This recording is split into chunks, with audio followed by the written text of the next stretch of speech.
What's going on, my people? My name is Roberto Solis.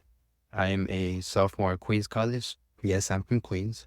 I'm from Corona originally, but now I reside in College Point. First, I'm going to talk about my eye condition. So I was born with Leber's congenital amaurosis, for LCA for short. And according to the doctor, it's genetic, and some common symptoms can include nystagmus and light sensitivity, which I have both. From what I've been told, it's hereditary, like I said before, but no one in my family has it.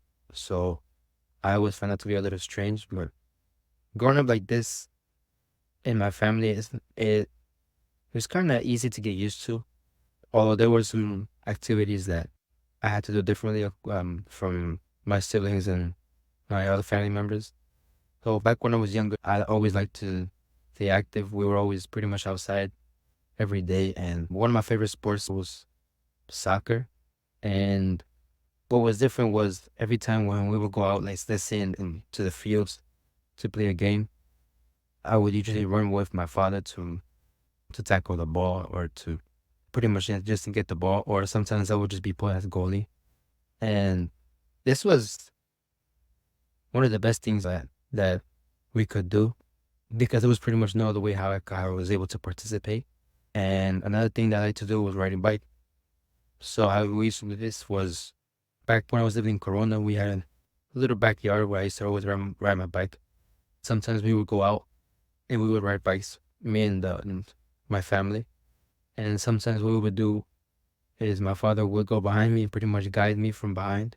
And these activities, of course, yeah, I would get hurt sometimes, but I mean, it's part of the process, I would say, is even though I would get hurt, I would still continue doing them. Now I'm going to talk about how I learned Braille. So I've started learning Braille, I would say, since preschool. First, I started learning grade 1 Braille, and then I started learning grade 2 Braille after I mastered grade 1. And I was using a Braille writer from then all the way into like 6th grade. And after that, I would start using the Braille note. I would still use the Braille writer, but not as much. And I used the Braille note all the way until I think 9th grade.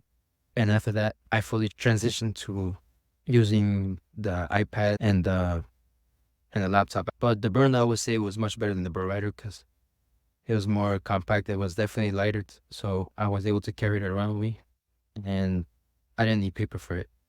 But I felt that the laptop and I needed it more for for college now. So I would say learning Braille was a little more difficult than for other people because a part of me having to learn Braille, I also had to learn English. So I grew up in an immigrant household, and I don't know if you can tell by my accent, I still have a little Spanish accent, I would say. I didn't know I had it until I listened to my recordings from back in the day, and people have told me that too. But I didn't pay attention until I actually listened to one of my recordings, and I tried to develop an American accent, but it doesn't work. So yeah, I started learning English from then, and I took speech classes all throughout elementary school, speech and ESL classes, because I remember for my first 2 years, I would say especially, of elementary school, there were sometimes assignments that I wouldn't understand and I would get completely wrong. And there would be sometimes the teachers would give me specific instructions and I just didn't know. I didn't really completely understand what she was saying. And I didn't know there was a translator or anything like that. So I couldn't ask for one. And I guess I would say now my English has definitely improved a lot. I feel like it's due to the fact that learning something at a very young age, people usually grasp it much easier than people I would say for around my age. Now I'm going to talk about mobility. So I started receiving orientation mobility training back in preschool as well, and all throughout K through 12. From then, I haven't received training, but I've learned a lot of techniques such as finding landmarks. It could be a wall or a tree or something like that, or even like trailing. So like the sidewalk, the grass, or even like a little crack or a wall. And in college, I didn't ask for training because I felt a little overconfident because I've always been like that independent person. Like, I don't think I would need much help, but I was definitely wrong. Once I started my first semester, I pretty much got lost every day. That was pretty much the norm. And it's way different from when I was in my old school. College is definitely way different because in my old school, being blind or visually impaired is pretty much the norm. Like, you're around people that are just like you. But once you go into college, people don't know anything about them. There's people that never met someone that has a visual impairment. So they don't know how to help you, including professors. Like, I was told before that I'm their first student with a visual impairment. So sometimes they don't know how to help you. And sometimes they don't even want to help you as much. So advocating for yourself is definitely something that I've learned. And I've been told about this in my old school, but I feel like, yeah, a big disadvantage when you're in a school with a lot of people being just like you compared to, like, let's say a public school. But I feel like now, for the most part, I have it down packed as far as traveling my college.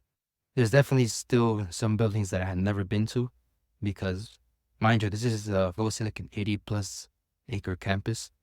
But for the most part, yeah, I think half of the campus I got it down packed. But I still have a lot more to learn. Before I end this, I would like to give a shout out to Bold Blind Beauty for featuring me on their Teens in Flight. And yeah, thank you for listening. Okay, so once again, my name is Roberto Solis. Appreciate y'all for listening to my story. If y'all want to contact me, my Instagram is at Roberto_Solis08.